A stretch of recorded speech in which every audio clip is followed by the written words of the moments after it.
Hello friends, welcome you all in Jarvis campus. आज यहाँ पे हम बात करने वाले कि वैलेंसी ऑफ एटम होता क्या है। तो जैसे कि हम लोगों ने प्रीवियस चैप्टर में पढ़ा था कि वैलेंसी यानी कि उसमें आपको ऐसा बोला था कि कोई भी एटम होता है वो दूसरे एटम के साथ विद द आयन एक्सचेंजिंग से ज्वाइन हो सकता है, right. And the capacity of this ion exchanging is called valency, ऐसा हमने बोला था। और उसके बारे में ज़्यादातर हम नेक्स्ट चैप्टर में पढ़ेंगे, ऐसा वहाँ पे कहा था। यहाँ पे पढ़ते हो क्या है, तो यहाँ पे हम लोगों ने अब तक डिफरेंट एटम्स के लिए उसकी ऑर्बिटल के अंदर इलेक्ट्रॉन्स की जो भी प्लेस होते हैं वो कैसे सेट किए जाते हैं, क्या होता है, वो अभी तक हमने पढ़ लिया, right.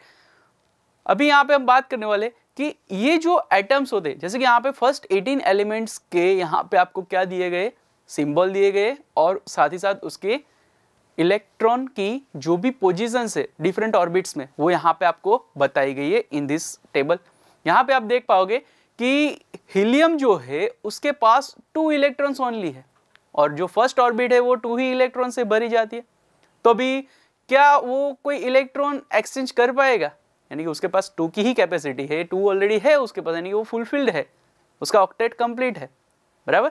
Same thing neon and argon, neon और आर्गन में देखिए तो 2 8 फर्स्ट ऑर्बिट में 2 इलेक्ट्रॉन होते हैं, सेकंड ऑर्बिट में 8 इलेक्ट्रॉन होते हैं। तो यहाँ पे भी आप देख सकते हो कि 2 and 8 लास्ट ऑर्बिट में 8 फुलफिल्ड है, यानी कि हमने वहाँ पे बोला था कि कोई भी ऑर्बिट होगा उसमें मैक्सिमम 8 ही इलेक्ट्रॉन फुलफिल हो पाएंगे, उससे ज़्यादा नहीं कर पाएंगे। तो यहाँ पे इसको ना ही कोई इलेक्ट्रॉन देने की ज़रूरत है, ना ही कोई इलेक्ट्रॉन लेने की ज़रूरत है। यानी कि कोई भी केमिकल रिएक्शन यहाँ पे जैसे होता है, केमिकल रिएक्शन नहीं बोल सकते इसको, बट इलेक्ट्रॉनिक रिएक्शन यहाँ पे जैसे होता है, कोई भी इलेक्ट्रॉन के एक्सचेंज करने से, एक्सचेंज कैसे होगा, तो कि या तो कोई एटम इलेक्ट्रॉन देगा या तो कोई इलेक्ट्रॉन एक्सेप्ट करेगा, राइट। यानी कि जैसे अभी यहाँ पे सिंपल सी बात करें, कार्बन देख लीजिए, कार्बन के पास कितने इलेक्ट्रॉन है, 6 इलेक्ट्रॉन है। अभी उसको ऑक्टेट फिनिश करना है, उसका ऑक्टेट फिनिश करना है तो उसको कितने इलेक्ट्रॉन चाहिए होंगे। यहाँ पे देखो फर्स्ट जो ऑर्बिट है उसमें 2 इलेक्ट्रॉन चले गए, आउटर मोस्ट के अंदर कितने हैं, तो क्या आउटर मोस्ट ऑर्बिट के अंदर यहाँ पे उसके पास 4 इलेक्ट्रॉन है।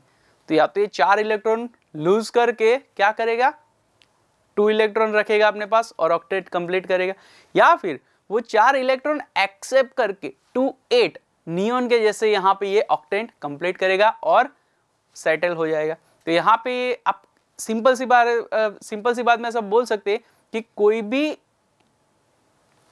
भी एटम के आउटर मोस्ट ऑर्बिट के अंदर जितने इलेक्ट्रॉन्स होते हैं उतनी ही वैलेंसी होती है, ऐसा बोल सकते हैं। तो क्या बोलेंगे, हाँ सर ऐसा ही हुआ ना ये तो। बट मैं आपको यहाँ पे एक और एग्जांपल देना चाहूँगा, फ्लोरीन के पास कितने इलेक्ट्रॉन होते हैं, फ्लोरीन के पास यहाँ पे 9 इलेक्ट्रॉन है। तो फ्लोरीन के पास जो 9 इलेक्ट्रॉन है तो उसमें से उसकी फर्स्ट ऑर्बिट में तो 2 इलेक्ट्रॉन चले जाएंगे, आउटर मोस्ट ऑर्बिट जो है उसमें 7 इलेक्ट्रॉन रहेंगे। तो अभी आप मेरे को बताइए कि फ्लोरीन जो है उसको वेल सेटल होना, यानी कि 2 8 का ऑक्टेट कंप्लीट करना हो या फिर 2 का ऑक्टेट कंप्लीट करना हो, तो वो क्या करेगा, 7 इलेक्ट्रॉन को लूज करेगा या फिर ओनली 1 इलेक्ट्रॉन को एक्सेप्ट करेगा।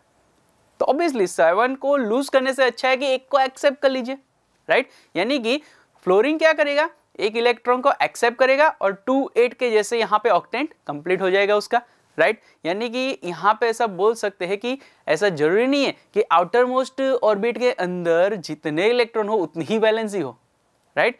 वैलेंसी किसको बोलेंगे हम, तो कि कैपेसिटी ऑफ गेनिंग और losing electron of any atom is called valency. यानी कि कोई भी एटम का इलेक्ट्रॉन गेन या फिर लूज करने का जो कैपेसिटी है उसको हम बोलेंगे वैलेंसी। जैसे कि यहाँ पे फ्लोरीन जो है उसके पास यहाँ पे एक ही इलेक्ट्रॉन एक्सेप्टेंस का यहाँ पे चांस है, 7 को घुमाने से अच्छा है एक एक्सेप्ट कर ले, राइट। तो यहाँ पे फ्लोरीन की वैलेंसी कितनी हो जाएगी, 1 हो जाएंगी। तो यहाँ पे आपके समक्ष जो कोष्टक था, जो टेबल था, उसके अंदर यहाँ पे एक और कॉलम ऐड हो गया जिसमें क्या लिखा हुआ है, वैलेंसी ऑफ एलिमेंट, यानी कि वैलेंसी ऑफ आपके जो भी एटम है उसकी वैलेंसी कितनी होगी यहाँ पे दिख रही होगी आपको। यहाँ पे आप देख सकते हो कि मैक्सिमम 4 वैलेंसी दिख रही है हमें, राइट। क्यों 4, क्योंकि सिंपल सी बात है कि कोई भी यहाँ पे फर्स्ट वाले जो अगर आप एटम्स देखते तो उसके अंदर 1, 2 या फिर 3 आउटर मोस्ट के अंदर इलेक्ट्रॉन रहते तो वो 3 या फिर 1, 2 को लूज कर देगा। या फिर अगेन यहाँ पे देखो तो 4 के बाद 3, 2, 1 ऐसी वैलेंसी दिख रही।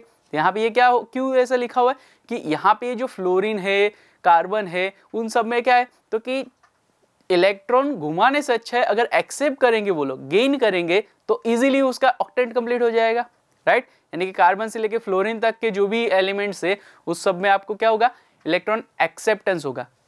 उसके ऊपर वाले सभी में क्या होगा, इलेक्ट्रॉन लूजिंग होगा, राइट। तो इसी तरह से कोई भी एटम का वैलेंसी अगर आपको पता लगाना हो तो आप इजीली पता लगा पाओगे। Thank you.